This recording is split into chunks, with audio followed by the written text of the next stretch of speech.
This should be the biggest story of the century. But guess what? Nobody's talking about it. It's not. Everything that we were accused of in recent years, being conspiracy theories, peddling misinformation, being right-wing nut jobs, etc., we now have vindication. We have validation after yesterday's closed congressional hearing. We now know who was in charge of the White House, of the AutoPen, and more importantly, it wasn't who presumably was elected, Joe Biden, to run the country. I'm going to break down everything for you, and let's jump right into it. Here she is. This is who testified yesterday. Her name is Neera Tanden, and I'm going to, by the way, if you want a copy of all of my research notes, you can have them for free. Stick around to the end. I'll explain to you how you can get them. But this is, let me give you a breakdown of the situation. Then I'll tell you who this individual is, who nobody elected, who was in charge from 2021 to 2025 of the AutoPen. Okay, so here's the breakdown right here. Her name is Neera Tanden. The scandal centers on a former senior Biden administration official. Her name's Neera Tanden, who testified yesterday before the House Oversight Committee that she controlled Joe Biden's AutoPen.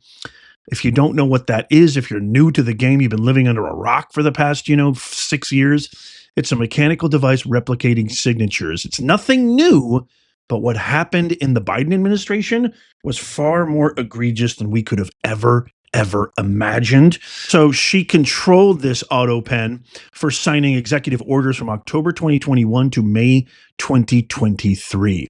What this really signifies here is an unauthorized delegation of power.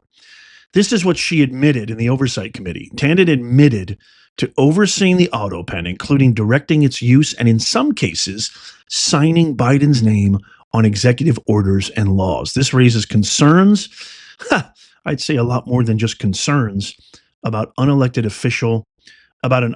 official exercising presidential authority. Who in the world elected this individual, Tanden? Who in the world authorized this?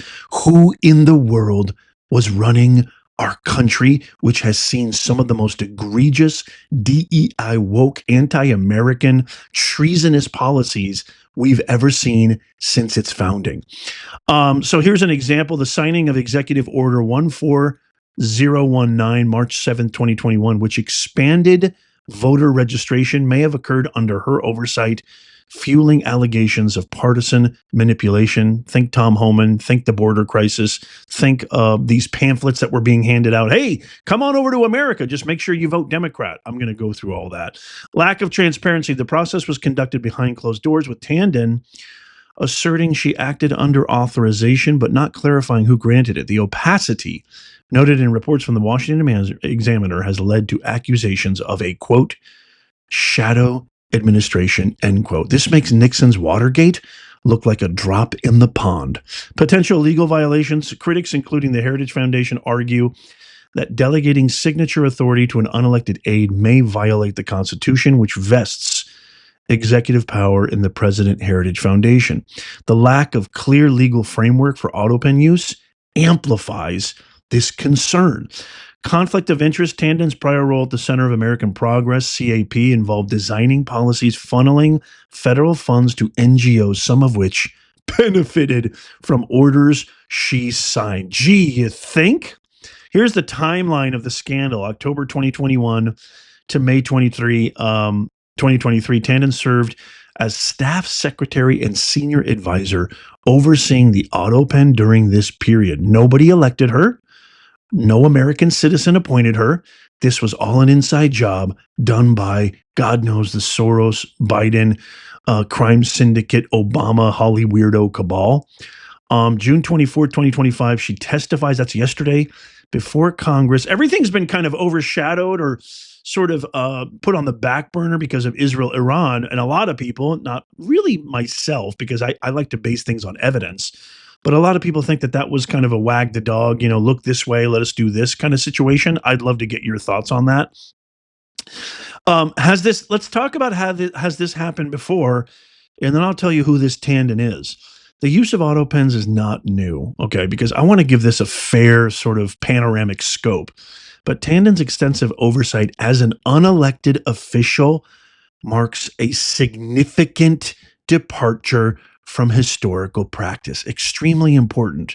Here are some precedents, as we always do with the Cash Money G case, Letitia Big James case, the fake Don Juan Mershon New York slush fund money, hush money case in New York against Trump. We always say that law is based on precedents. It's like this beautiful kind of incandescent linked chain of what affects something, in 1855 affects something in 2025. So it's this beautiful kind of universality in this forever linked chain of events.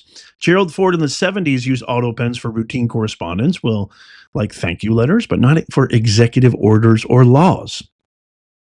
Barack Obama signed the Patriot Act in 2011 via AutoPen, while in France, the first known use for legislation. What a shock, a Democrat. The Justice Department's 2005 opinion under George W. Bush confirmed its constitutionality, though Bush avoided using it. Donald Trump criticized Biden's AutoPen use for pardons. Exactly. But yeah, but Trump uses it. Every president uses it. But here's the difference, the scope of authority. Previous uses were limited, and supervised by elected officials. Tanden, an unelected aide, directed the process for 20 months. 20 months, my fellow Americans, including substantive orders, a scale that is unprecedented in documented history. So as I always do, I want to be fair, okay? But I think this might be the most important point here. And this is why there was a congressional hearing. I wish it was televised. I don't know why it wasn't televised. She was an unelected aide allegedly directed to process for this AutoPen application for 20 months, including major consequential orders, which may have led to the consequences of having the worst border crisis in the history of our country, crime rates, Tren de Aragua, think Rachel Moran, Patty Moran's daughter, think Jocelyn Nungare, think Aurora, Colorado, think of all of the ramifications that we've seen in our major cities, Chicago, Los Angeles, San Francisco, New York, as well as every single other DEI woke ideology and policy, giving our taxpayer dollars to fund forever wars overseas. The Ukraine-Russia war is an absolute travesty, making almost, dare I say, making Vietnam look pale in comparison at this point. And when I say pale, not to delegitimize Vietnam, Vietnam was an absolute, I think everybody would admit it was an error, a major blunder by the U.S. Again, another Democrat president and LBJ, and even started by JFK, John F. Kennedy. But what we're seeing right now is just such a waste of resources, money, while Americans are suffering. The lack of oversight, no evidence suggests past administrations allowed. So there's no evidence. This is absolutely huge. I mean, you cannot make light of this, okay? So we have no evidence, zero. And I've done my due diligence. You guys know I do my qualitative and quantitative research.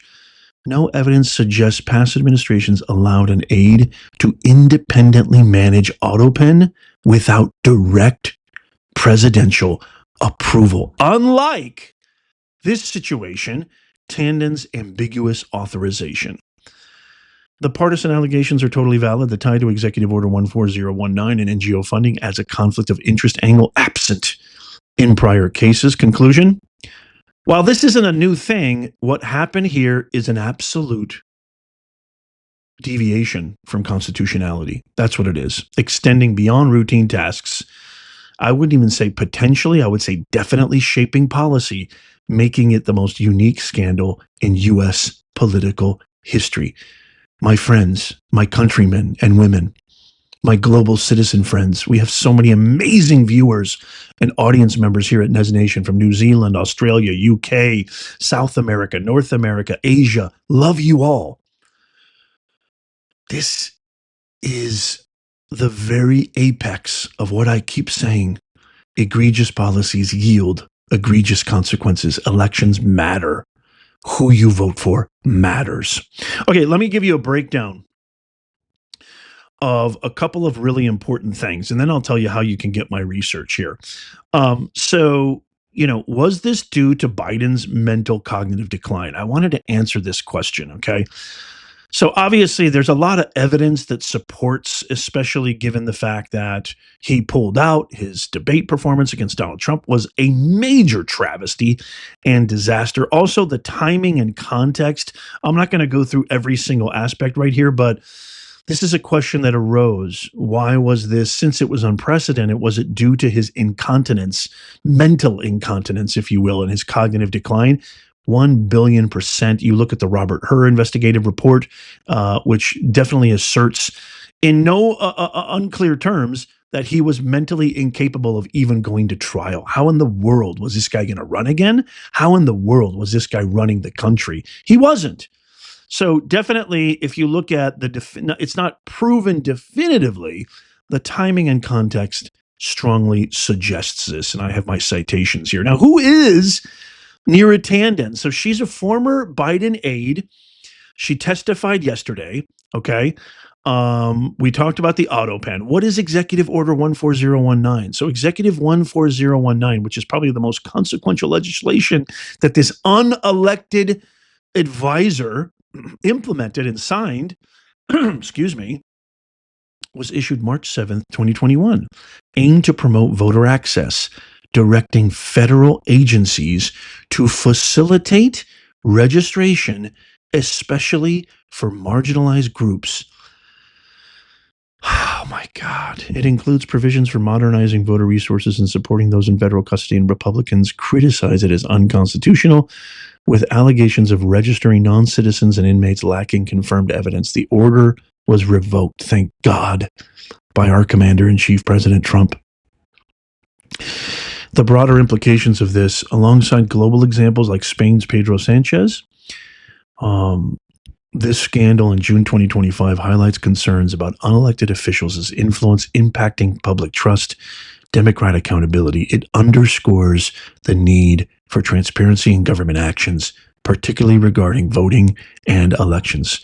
Let me be clear, my friends. Kamala Harris didn't win one single state that required voter ID. She didn't turn one single district that required voter ID. They let in tens of millions of illegal, criminal, terrorist, foreign enemies. I mean, they let in the cancer of society, promising them radical citizenship, amnesty, benefits, credit cards, room, food and board, taxpayer benefits, healthcare benefits, if they only voted for them. They cared more about retaining power, which is why they tried to imprison him. They tried to assassinate him, smear him, debank him, discredit him. They threw the kitchen sink at him. They don't give a rat's ass. This party is the most egregious conglomerate of monsters America, the world, has ever seen. It's preposterous. A tribunal is massively warranted here. My God, I'm sorry for being so upset. I also have some more detailed notes and context that gives you a little bit more background on the testimony. So she was known for her roles as Hillary Clinton aide and director of the domestic policy under Biden, served as staff secretary and senior advisor. Her testimony lasted over 4 hours. She revealed she authorized the use and direct the AutoPen inherited from previous administration, but she denied any manipulation or abuse. So it talks about the provisions of this directive and also just a lot more contextual for my research that I wanted to give you, legal and constitutional implications. But for the sake of brevity, I'm going to just give you an opportunity to get this for free if you'd like, and I'll tell you how to do that. Before I do, I want to hear from you. What do you think? Do you think anything is going to come of this? Where is the DOJ? Where is Pam Bondi? Where is Kash Patel? Where is Dan Bongino? I want to see people behind bars. I want to see people in handcuffs. I want to see, quite simply, and I'm not saying this cruelly, I want to see accountability. I want to see accountability. This may look good for the GOP oversight. These guys are just as bad as the Democrats. Some of these rhinos and establishment Republicans, their number one fear, like all academics, is they don't want to ever get a real job. Being an academic in America, literally there is zero ramifications for being the worst at what you do. When you become tenured, which is what really the lack of term limits equates to in relation to Congress, you're essentially given a hall pass to be deplorable.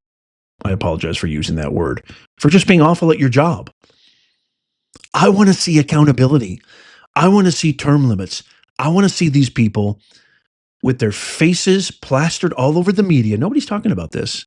I want them to be exposed for who they are. This is the greatest crime, one of the greatest scandals besides the election of 2020, this cover up. The fact that we don't know who was running the country. I mean, Neera is at the forefront, but who controlled that? Who was behind Neera? Who appointed her? Who put her there? It wasn't Biden. Biden was clueless. Biden is a walking vegetable. We need to get to the bottom of this. If you want a copy of these notes, you can have a free PDF of these entire notes. I'm always a fan of transparency. All you got to do is click on the link in the pinned comment also and in the description. I can't wait to hear from you. Please do me a favor, tap that thumbs up. We need this video to go viral.